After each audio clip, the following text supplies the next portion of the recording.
Want to unlock the full speed of 5G on your Android phone? If your device and carrier support 5G, you can experience faster downloads, smoother streaming, and lower latency. But first, you need to make sure 5G is enabled. In this video, I'll show you exactly how to enable 5G on Android. Let's get started.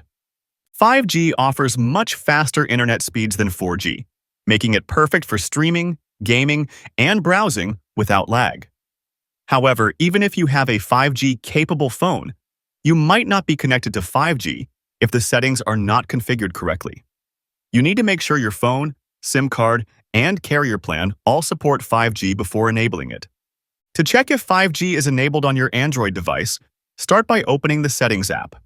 Look for the section labeled Connections, Network and Internet, or SIM and Network, depending on your phone model. Also, you can tap on the SIMs option.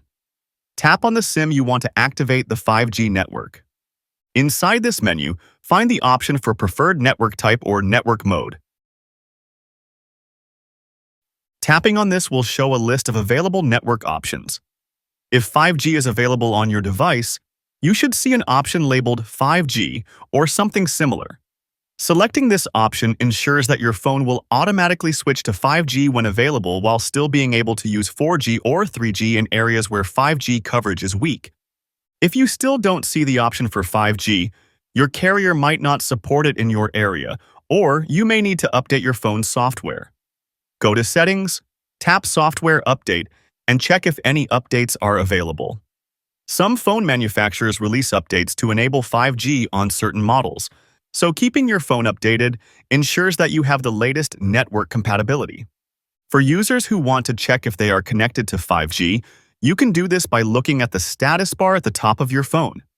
If 5G is enabled and connected, you should see a 5G icon next to your signal bars.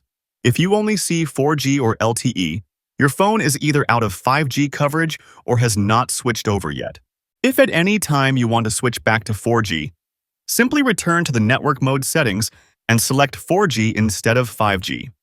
This can be useful if you find that 5G is draining your battery faster or if the coverage is unstable in your area. Enabling 5G on Android is a great way to experience faster internet speeds and better connectivity for streaming, gaming, and browsing. If this video helped you, don't forget to like and subscribe for more Android tips and tricks. See you in the next one.